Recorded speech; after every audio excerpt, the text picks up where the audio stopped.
Assalamualaikum warahmatullahi wabarakatuh. Selamat pagi anak-anak.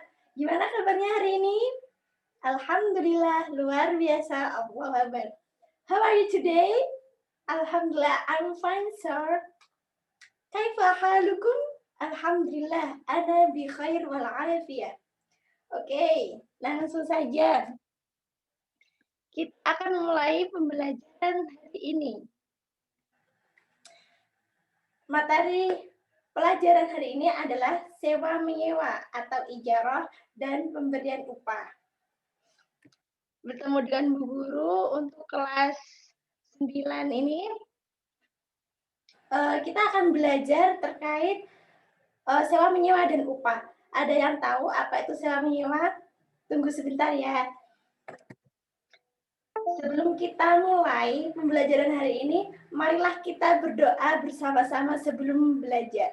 Dengan keberkahan yang kita terima, semoga kita implementasikan ke dalam dunia nyata nantinya. Dan agar bermanfaat untuk kita sendiri dan juga orang lain. Doa sebelum belajar. Bismillahirrahmanirrahim. Alhamdulillahi Rabbil Alamin.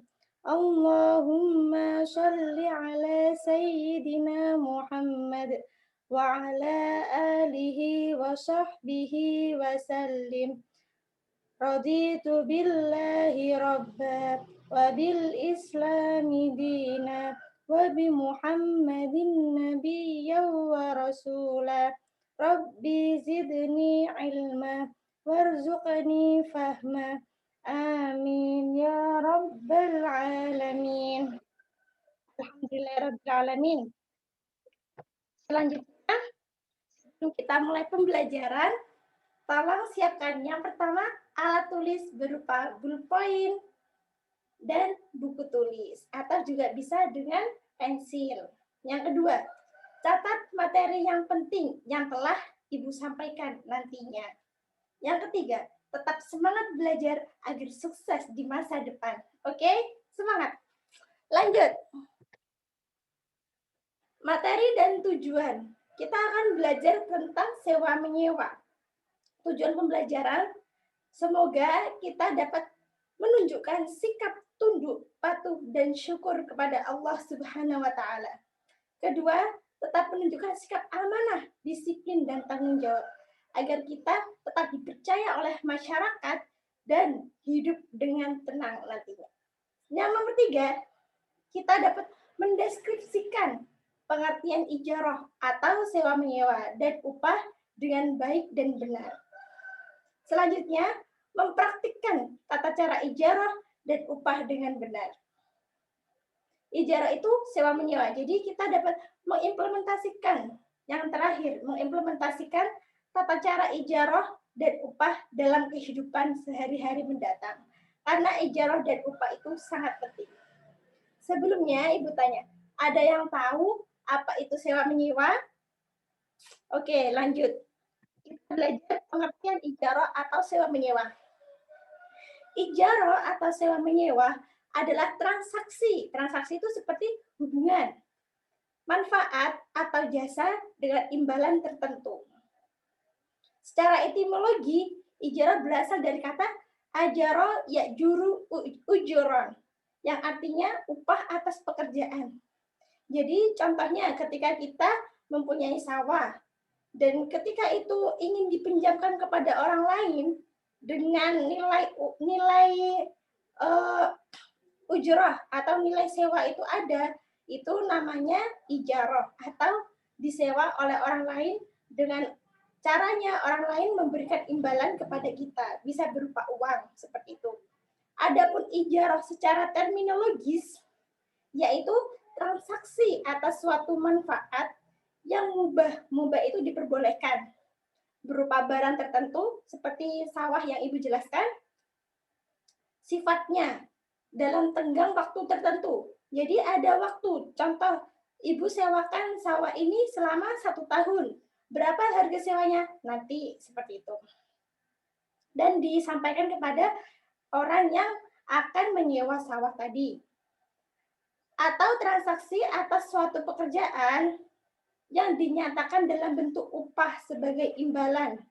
Jadi ketika ada seseorang yang bekerja pada ibu, maka kita juga perlu mengasihkan imbalan atas jasa yang dilakukan. Itu namanya ijarah atau sewa menyewa. Next, ketentuan sewa menyewa. Ada dua macam ijarah atau sewa menyewa. Sebelum ke ketentuan sewa menyewa, kita harus tahu dulu ada berapa macamnya. Pertama, ada ijarah ala al-manafi'. Apa ijarah ala al-manafi'? Objek-objek akadnya adalah manfaat. Jadi yang disewakan tadi ada manfaatnya, seperti menyewakan rumah untuk ditempati dan mobil untuk dikendara, seperti sawah untuk digarap atau dimanfaatkan. Harus ada manfaatnya. Yang kedua ada ijarah ala al-mal, yakni ijarah yang objek akadnya jasa atau pekerjaan, seperti membangun bangunan gedung untuk dibuat sebagai perusahaan atau menjahit pakaian, dan juga seperti kita menggaji seseorang yang menjadi pembantu rumah tangga.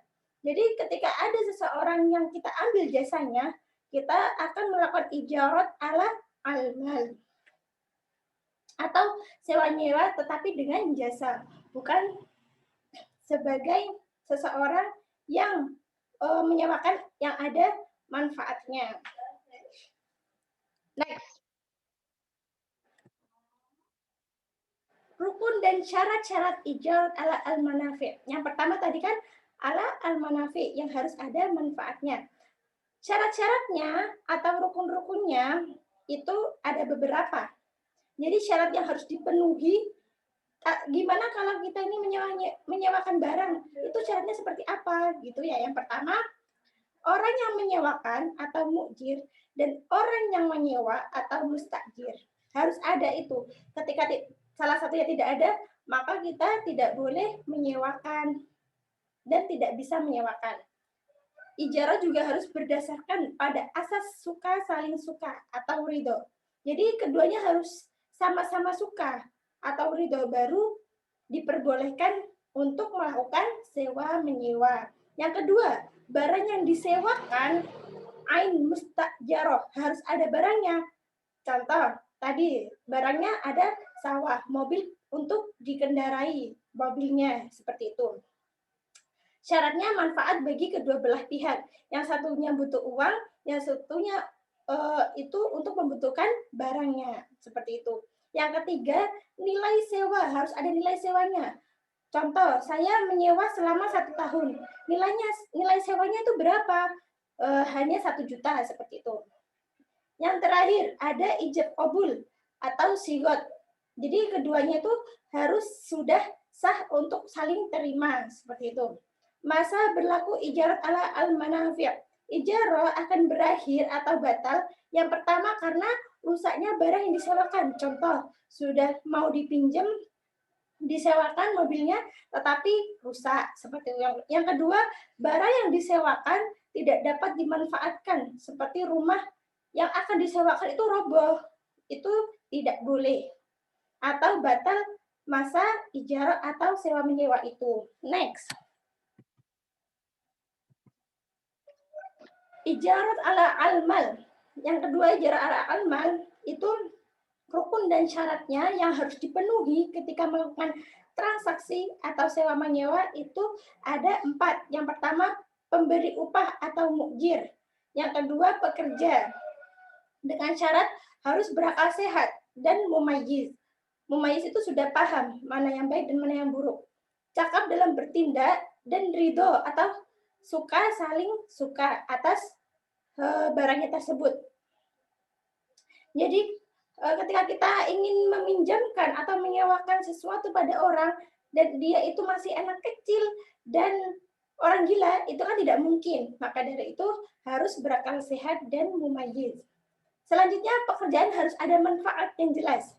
Contoh, ada seseorang yang bekerja pada kita, dan kita itu pasti membutuhkan dia, dan dia juga membutuhkan uang yang sebagai imbalan. Seperti itu. Yang kedua, nah dijelaskan upah atau imbalan yang tadi Ibu jelaskan. Dan terakhir, sigot atau ijab kabul, saling terima. Jadi keduanya tuh sudah ada kesepakatan untuk saling menerima atas sewa menyewa tadi. Next. Dalil nakli terkait sewa menyewa. Dasar hukumnya juga ada di dalam Al-Quran maupun hadis yang terkait. Dasar hukum terkait ijarah baik ala al-manafi' ataupun ijarah ala al-mal. Yaitu ada di Quran surat At-Tolak 65 ayat 6. Bismillahirrahmanirrahim. Wa in arda'na lakum fa'atuhunna ujurahun wa'tamiru bainakum bima'ruf. Al-ayah. Artinya, kemudian jika mereka mau menyusukan anak-anakmu untukmu, maka berikanlah kepada mereka upahnya dan musyawarahkanlah di antara kamu segala sesuatu dengan baik. Jadi dijelaskan bahwasanya ketika kita mau ambil manfaat dari orang lain, kita juga harus memberikan suatu imbalan. Yang kedua juga ada hadis yang terkait. Bismillahirrahmanirrahim. Annahu sallallahu alaihi wasallam naha 'anil mazara'ati wa amara bil mu'ajarati wa qala la ba'sa biha. Artinya, sesungguhnya baginda Rasulullah sallallahu alaihi wasallam melarang muzara'ah dan memerintahkan mu'ajarah atau akad sewa menyewa. Beliau bersabda, tidak apa-apa melakukan mu'ajarah atau sewa menyewa tadi. Next. Ada hikmah dari sewa menyewa. Di antaranya yang pertama, membina ketentraman dan kebahagiaan dengan terbangunnya kerjasama.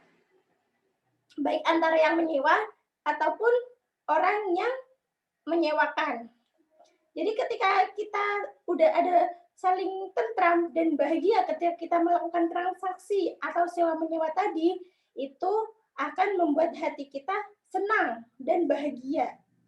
Karena itu termasuk hikmah sewa menyewa. Yang kedua, memenuhi kebutuhan keluarga. Kita memerlukan sawah itu untuk digarap atau dikerjakan sawahnya. Maka itu juga akan memenuhi kebutuhan keluarganya orang yang menyewa sawah. Yang ketiga, memenuhi hajat hidup masyarakat sesuai dengan kebutuhan di masyarakat. Yang terakhir, menolak kemungkaran atau kezaliman. Lanjut. Sekarang setelah sewanya ada pemberian upah. Upah dalam bahasa Arab disebut dengan ujurah.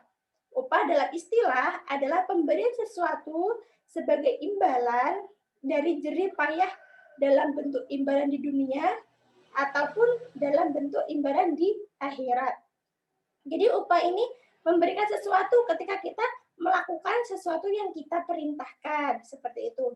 Upah yang diberikan hendaknya berdasarkan tingkat kebutuhan dan taraf kesejahteraan masyarakat setempat.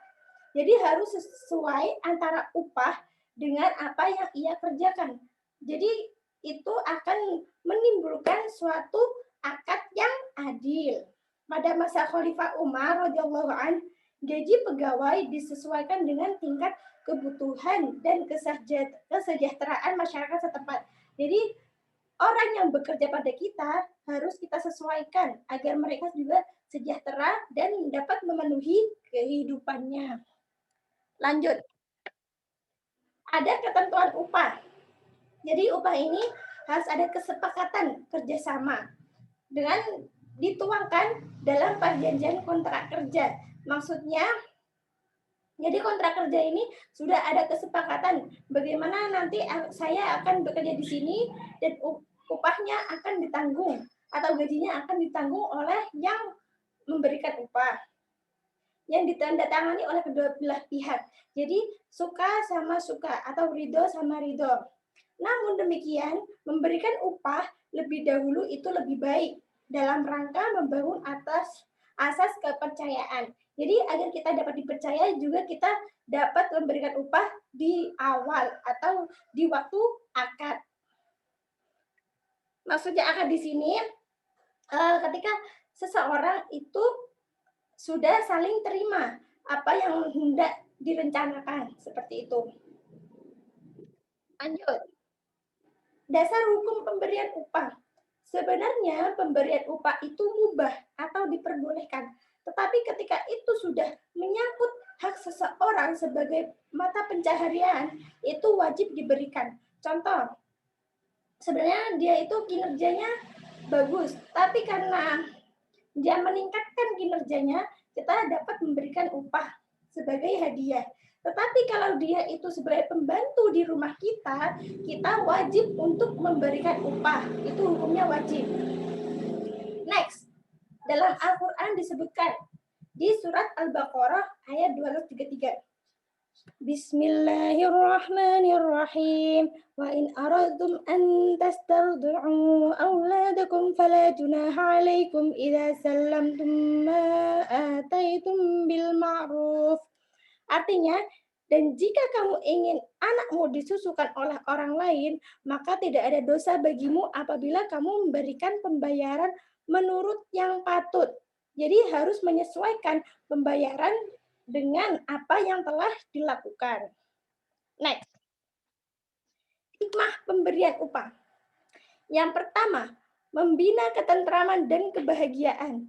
Jadi agar yang kita berikan upah dan ia dapat upah itu bahagia, seperti itu. Yang selanjutnya, dapat memenuhi nafkah keluarga. Ketika kita memberikan upah, pasti ia akan memenuhi nafkah keluarganya. Contoh, ayah yang bekerja di sawah. Terus diberikan upah oleh juragan. Jadi itu juga ayah itu dapat memenuhi nafkah keluarganya karena dapat pemberian upah tadi. Selanjutnya memenuhi hajat hidup. Karena ada kehidupan yang membutuhkan suatu kebutuhan, maka itu harus dipenuhi. Yang terakhir juga menolak kemungkaran. Terima kasih atas pembelajaran hari ini. Semoga ilmu yang kita dapatkan bermanfaat dan dapat barokah. Oleh karena itu, sebelum kita akhiri pembelajaran hari ini, kita berdoa bersama-sama. Bismillahirrahmanirrahim. Alhamdulillahi rabbil alamin. Subhanakallahumma wa bihamdika nashhadu an la ilaha illa anta nastaghfiruka wa natubu ilaik. Wa sallallahu ala sayyidina Muhammad wa ala alihi wasallam. Walhamdulillahi rabbil alamin. Syukran. Semoga kita dapat ilmu yang bermanfaat dan barokah. Wassalamualaikum warahmatullahi wabarakatuh.